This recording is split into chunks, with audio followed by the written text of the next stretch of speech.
Indian medical professional association का राष्ट्रीय अधिवेशन आज हो रहा है। उसी तरीके से राष्ट्रीय स्तर के अधिवेशन, इस तरह के राष्ट्रीय अधिवेशन, ऐसे राष्ट्रीय अधिवेशन लगभग हम लोगों ने 17 राष्ट्रीय अधिवेशन हो रहे हैं। नहीं तो बामसेफ का एक राष्ट्रीय अधिवेशन होता था। अभी संगठन के विस्तार का आप लोगों को अनुमान लगाने के लिए ये बात बता रहा हूँ कि 15 नवंबर तक संगठन के 17 राष्ट्रीय अधिवेशन होंगे। तो इससे संगठन का कितना बड़ा और कितने बड़े पैमाने पर विस्तार हो रहा है, इससे अंदाजा लगाया जा सकता है। तो इस तरह से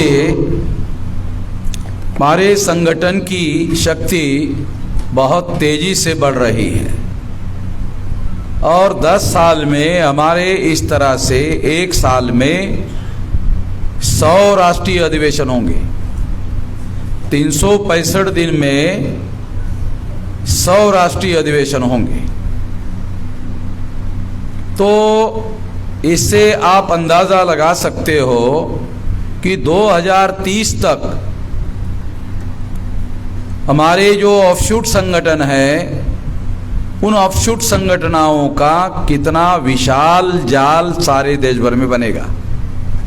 एक तहसील में आप कल्पना करके देखो, एक तहसील में 100 संगठन के कार्यकर्ता काम करेंगे। एक तहसील में अगर एक तहसील में 100 संगठन के कार्यकर्ता, 100 संगठन के यूनिट अगर कार्यरत रहेंगे तो कितनी बड़ी ऊर्जा और कितना बड़ा संगठन विस्तारित होगा, कितनी बड़ी शक्ति होगी, कितनी बड़ी संगठित शक्ति होगी, इसका आप अंदाजा लगा सकते हो। तो ये बात इसलिए मैं आपको बता रहा हूं क्योंकि कुछ लोग ऐसा सोच सकते हैं कि ये डॉक्टरों का राष्ट्रीय अधिवेशन है। तो डॉक्टरों का अकेले राष्ट्रीय अधिवेशन नहीं हो रहा है, ऐसे बहुत सारे अधिवेशन ऑलरेडी हो चुके हैं और 15 नवंबर तक 17 राष्ट्रीय अधिवेशन पूरे हो जाएंगे, संपन्न हो जाएंगे। साथियों, कुछ दूसरी बातें मैं आप लोगों को बताना चाहता हूं। अभी हम लोगों की जो रणनीति है, उस रणनीति को हम लोगों को समझना होगा।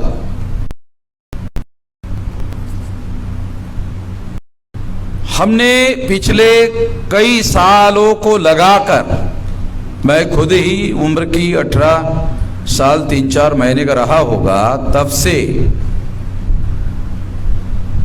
इस काम में लगा हुआ हूं। अभी मेरी उम्र 65 साल की हो रही है, तो 47 के लगभग साल हो रहे हैं। इतने साल से मैं इस संगठन की प्रक्रिया में लगा हूँ, बनाने की प्रक्रिया में लगा हुआ हूँ। 2000 में मैं इस संगठन का बामसेफ का राष्ट्रीय अध्यक्ष हो गया हूँ और लगभग 23वां साल चल रहा है मैं राष्ट्रीय अध्यक्ष हूँ। तो इस 23वें साल में ये संगठन 31 राज्यों में, 567 जिलों में और 4000 से ज़्यादा तहसीलों में, 22,000 से ज़्यादा ब्लॉक में और 1.5 लाख से ज़्यादा गांवों में ये संगठन फैल गया है।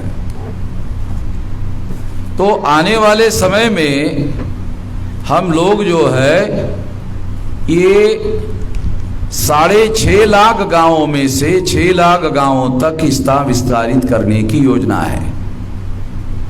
और मेरा ऐसा मानना है कि ये 6 लाख गांवों तक का संगठन 2030 तक पूरा हो जाएगा।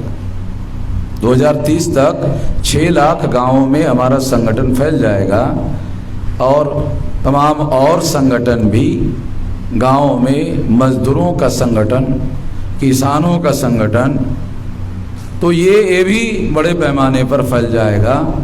आजकल गांव के अंदर भी कुछ कर्मचारी भी मिलते हैं, तो गांव के अंदर भी हमारा बामसेफ का नेटवर्क जो है फैलेगा।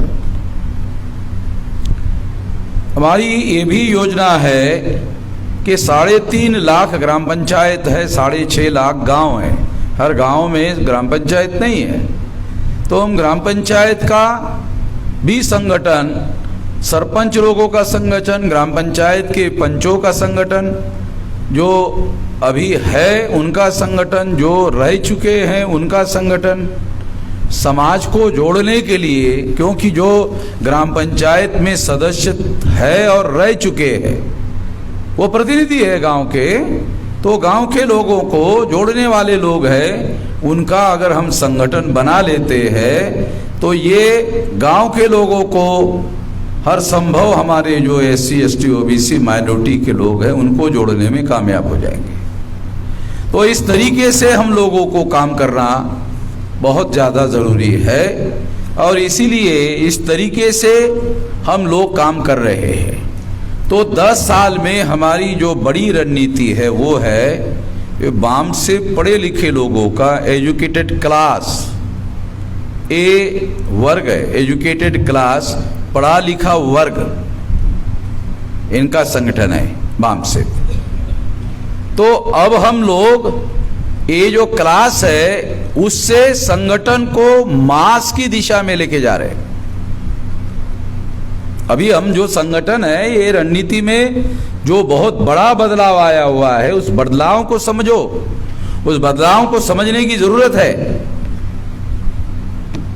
उस बदलाव को समझने के लिए बता रहा हूं कि हम अभी क्लास से मास के तरफ जा रहे हैं और मास के द्वारा विशाल राष्ट्रीय आंदोलन किया जाएगा, बहुत बड़ा विशाल राष्ट्रीय आंदोलन किया जाएगा। और इस आंदोलन के पीछे सोच है, एक सिद्धांत है, वो सिद्धांत है power is a product of successful struggle. Power is a product of successful struggle, यानी जो पावर है जिससे हमारे लोगों को जीवन के हर क्षेत्र में वंचित किया हुआ है, तो वो पावर सक्सेसफुल स्ट्रगल चलाने के बाद हमारे लोगों को मिलेगा। और 2030 तक सेंट्रल में कोई भी गवर्नमेंट हमारे सपोर्ट के बगैर नहीं बनेगी। हम इस पर काम कर रहे हैं, इस रणनीति पर काम कर रहे हैं और इससे जो बाबा साहब आम्बेडकर कहा करते थे कि शासन करती जमात बनना हमारा लक्ष्य है, हमारा मकसद है, हमारा उद्देश्य है। जो आज़ादी का आंदोलन चलाया गया और आज़ादी का आंदोलन चलाने के बाद आज़ादी के आंदोलन पर ब्राह्मणों ने कब्जा किया और ब्राह्मणों ने आज़ादी के आंदोलन पर कब्जा करने की वजह से ब्राह्मणों ने इस थ्योरी पर काम किया, हिंदू मुसलमान के थ्योरी पर काम किया, हिंदू मुसलमान के सिद्धांत पर, हिंदू मुसलमान के थ्योरी पर काम करने की वजह से ब्राह्मणों का आज़ादी के आंदोलन पर कब्जा हो गया और इसकी वजह से ब्राह्मणों का आजाद भारत पर कब्जा हो जाएगा। इस डर की वजह से 14 अगस्त 47 को पाकिस्तान बना और ब्राह्मणों ने भारत पर कब्जा करने के लिए भारत के टुकड़े करने की योजना को मान्यता दी। ये सारे डॉक्यूमेंट्री एविडेंस है। और कब्जा करने के बाद में उस कब्जे को परमानेंट बनाने के लिए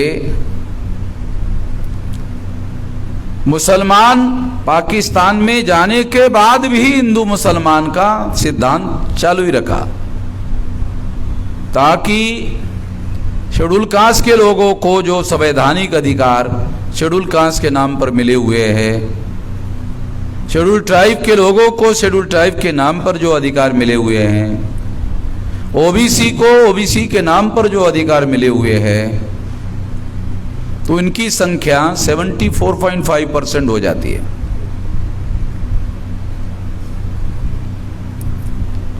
तो ब्राह्मणों को 15% मुसलमान चुनौती नहीं है। ब्राह्मणों की संख्या देश में 3.5% है, और 3.5% जो ब्राह्मण है, उन ब्राह्मणों को 15% मुसलमान जो है वो देश पर काबिज नहीं हो सकते लोकतंत्र के सिद्धांत के अनुसार। और इसलिए इस बात को हम लोगों को समझना होगा कि इस बात को इस तरीके से समझा जा सकता है कि काबिज करने के लिए उन्होंने आज़ाद भारत में हिंदू मुसलमान का मामला बनाए रखा, चालू रखा, और जब से 2014 से सेंट्रल में बीजेपी की सरकार आई, ये वास्तव में आरएसएस की ही सरकार है, बीजेपी की नहीं है। इसका सबूत है कि आरएसएस ने नरेंद्र मोदी को ओबीसी का चेहरा देकर ओबीसी का समर्थन हासिल करने के लिए प्रधानमंत्री का कैंडिडेट बनाया, मगर एक ओबीसी के आदमी को प्रधानमंत्री बनाने के बाद उसी के द्वारा सुप्रीम कोर्ट में ओबीसी की जातीय आधारित गिनती नहीं होगी हलफनामा दिलवाया। इससे सिद्ध होता है कि नरेंद्र मोदी के पास प्रधानमंत्री का पद है, अधिकार नहीं है। अधिकार होता तो वो ओबीसी की जातीय आधारित गिनती करते, अधिकार नहीं है, पद है। तो अधिकार आरएसएस के पास है, आरएसएस की पॉलिसी है जातीय आधारित गिनती नहीं होगी। तो इसलिए नरेंद्र मोदी का, प्रधानमंत्री का आरएसएस के लोग अपने मकसद के लिए इस्तेमाल कर रहे हैं। तो इस्तेमाल तो वही कर सकता है जिसके पास ताकत हो, शक्ति हो, पावर उसके पास है। तो इसलिए हमें इस बात को समझना बहुत ज़्यादा ज़रूरी है, जानना बहुत ज़्यादा ज़रूरी है कि आज जो कांग्रेस के द्वारा किया गया था, ये कांग्रेस नहीं किया। बहुत समय तक ये जो 80% प्रशासन में अधिकारी लोगों की संख्या है, तो ये तो इसमें तो आरएसएस के लोग थे नहीं। तो ये जो अधिकारी 80% तक थे और भ्रष्टाचार करते थे, और भ्रष्टाचार से मिला हुआ पैसा दान में आरएसएस को देते थे, तो आरएसएस बनी। पैसा चाहिए ना बनाने की। आज आरएसएस जो है भारत का राष्ट्रीय स्तर का बहुत बड़ा आतंकवादी संगठन है, और यह बात न्यायपालिका भी मानती है, क्योंकि अजमेर बम ब्लास्ट में न्यायपालिका ने आरएसएस के कार्यकर्ता को आजीवन कारावास दिया। न्यायपालिका भी मान रही है। आपको मालूम नहीं, 18 आतंकवाद की घटनाओं में आरएसएस के लोग शामिल है। ऐसे केसेस अभी भी चल रहे हैं। 18 केसेस चल रहे आतंकवाद के आरएसएस पर। और एक केस आरएसएस पर देशद्रोह का है।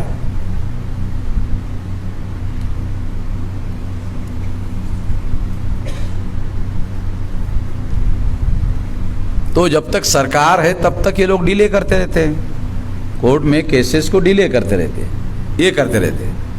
यानी पुलिस के लोग मान लो हाजिर नहीं हुए तो तारीख पर तारीख होती रहती है, डिले होते रहता है। तो आरएसएस राष्ट्रीय स्तर का आतंकवादी संगठन है, इसीलिए ये लोग बयानबाजी करते रहते हैं। और आरएसएस राष्ट्रवादी संगठन है। हिंदू मुसलमान के थेरी ने 14 अगस्त 47 को भारत का विभाजन करवाया। उसी थेरी को आज के तारीख में सबसे ज़्यादा उछाला गया है। हिंदू मुसलमान की थेरी आज के तारीख में सबसे ज़्यादा उछाली जा रही है, जिस थेरी ने 14 अगस्त 47 को भारत का विभाजन कराया।